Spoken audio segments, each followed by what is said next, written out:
नमस्कार। ये महाभारत कथा पूरी तरह से वेद व्यास महाभारत के ऊपर आधारित है। यदि आप इसका निरंतर श्रवण करते रहना चाहते हैं तो इस चैनल को सब्सक्राइब जरूर कर लें और आगे आने वाले सभी पॉडकास्ट के नोटिफिकेशन के लिए बेल आइकन को भी जरूर से प्रेस कर दें।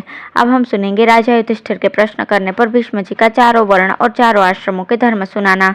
वैशंपायन जी कहते हैं, जन्मेजय, तब राजा युधिष्ठिर ने पितामह भीष्म को प्रणाम कर उनसे हाथ जोड़कर पूछा, पितामह, चारों वर्ण, चारों आश्रम और राजाओं के कौन कौन से धर्म माने गए हैं? इनका अलग अलग वर्णन कीजिए। ऐसे कौन से कर्म हैं जिनसे राष्ट्र की वृद्धि होती है और जिन कर्मों के करने से राजा, पूर्वासी तथा राजसेवकों का अभ्युदय होता है? राजा को किस प्रकार के कोष, दंड, दुर्ग, सहायक, मंत्री, ऋत्विक, पुरोहित और आचार्यों को त्याग देना चाहिए? आपत्ति काल आने पर किस प्रकार के लोगों में विश्वास करना चाहिए और किन लोगों से अपने शरीर की पूरी पूरी चौकसी रखनी चाहिए? भीष्म जी बोले, धर्म की महिमा महान है, अतः मैं धर्म को, धर्म के विधाता भगवान कृष्ण को और उपस्थित ब्राह्मणों को नमस्कार करके सनातन धर्मों का वर्णन करता हूँ। अक्रोध, सत्य भाषण, धन को बांटकर भोगना, क्षमा, अपनी स्त्री से संतान उत्पन्न करना, शौच, अद्रोह, सरलता और अपने पालनीय व्यक्तियों का पालन करना, ये 9 धर्म सभी वर्णों के लिए समान है। अब ब्राह्मणों के धर्म बताता हूँ। इंद्रियों का दमन करना, ये ब्राह्मणों का पुरातन धर्म है। इसके सिवा स्वाध्याय का अभ्यास भी उनका प्रधान धर्म है, क्योंकि इसी से उनके सब कर्मों की पूर्ति हो जाती है। यदि अपने धर्म में स्थित, शांत और ज्ञान विज्ञान से तृप्त ब्राह्मण को किसी प्रकार के असत्कर्म का आश्रय लिए बिना ही धन प्राप्त हो जाए तो उसे दान या यज्ञ में लगा देना चाहिए। सत्पुरुषों को धन बांटकर ही उसका उपभोग करना चाहिए, ऐसा विद्वानों का मत है। ब्राह्मण केवल स्वाध्याय से ही कृतकृत्य हो जाता है, दूसरे कर्म वो करे अथवा न करे। दया की प्रधानता होने के कारण वो सब जीवों का मित्र कहलाता है।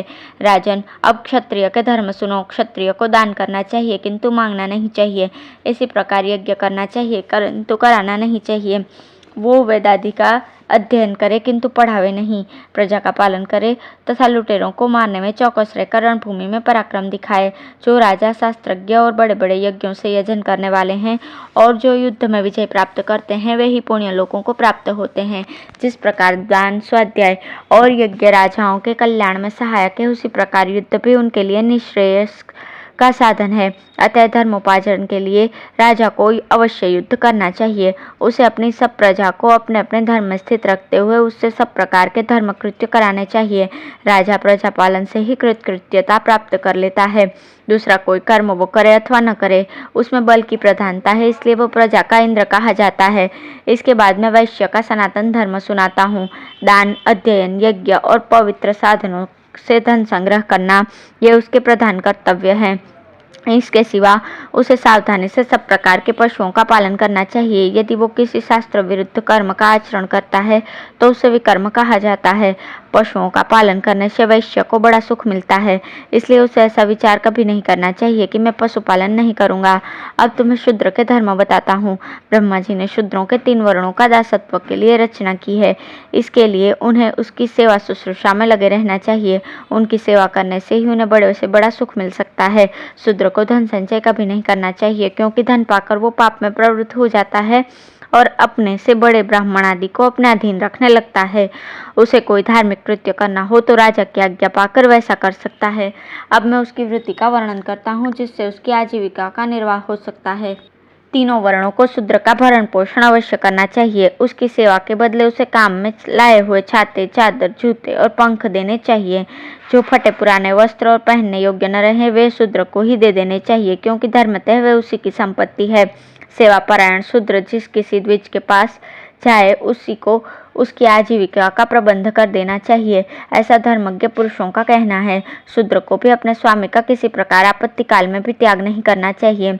यदि स्वामी संतानहीन हो तो उसे ही पिंडदान करना चाहिए और बूढ़ा या दुर्बल हो तो उसका भरण पोषण भी करना चाहिए। इस कार्य में धन का नाश हो तो भी उसे उत्साह से स्वामी के भरण पोषण में ही लगे रहना चाहिए, क्योंकि वस्तुतः वह धन शूद्र का अपना नहीं माना जाता, उस पर तो उसके स्वामी का ही अधिकार होता है। शास्त्रों में 3 वर्णों के लिए यज्ञ का विधान किया गया है तथा शूद्र के लिए मंत्रहीन यज्ञ की विधि है। स्वाहाकार, वष्टाकार और मंत्र इतने में शूद्र का अधिकार नहीं है। अतः शूद्र श्रोत्र यज्ञों की दीक्षा न लेकर केवल पाक यज्ञों से यजन करे। इन पाक यज्ञों की दक्षिणा एक पूर्ण पात्र कही गई है।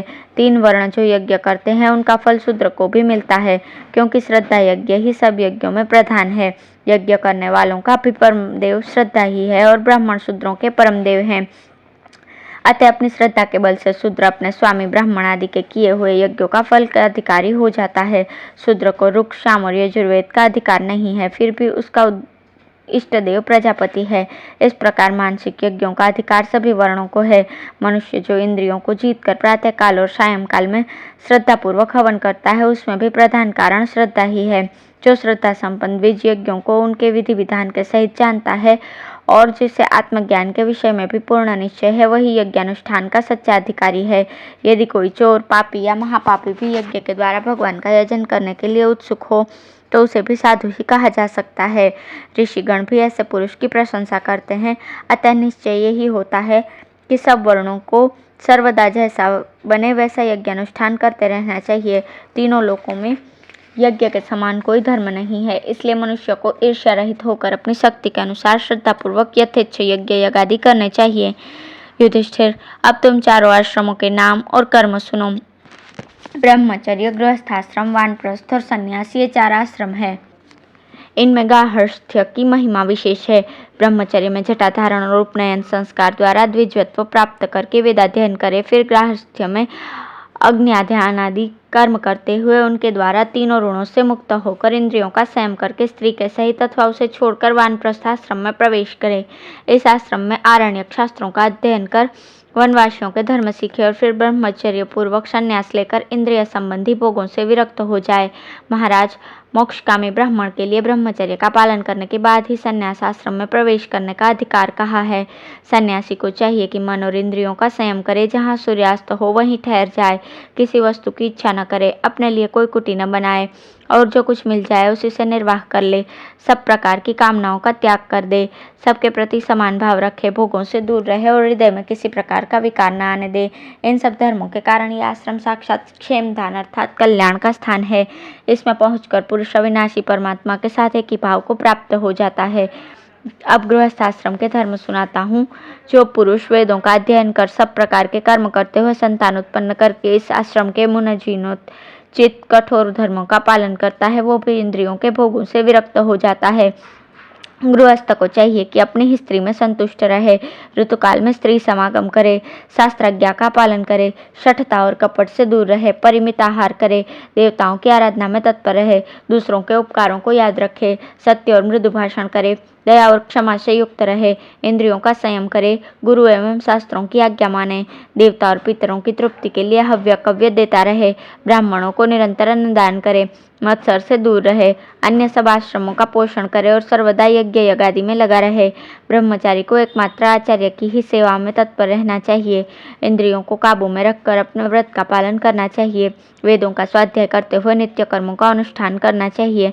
नित्य प्रति गुरु जी को प्रणाम करना चाहिए तथा स्नान, संध्या, जप, होम, स्वाध्याय तथा अतिथि पूजन, इन 6 कर्मों का निष्काम भाव से आचरण करना चाहिए। यही सब ब्रह्मचर्य आश्रम के धर्म हैं।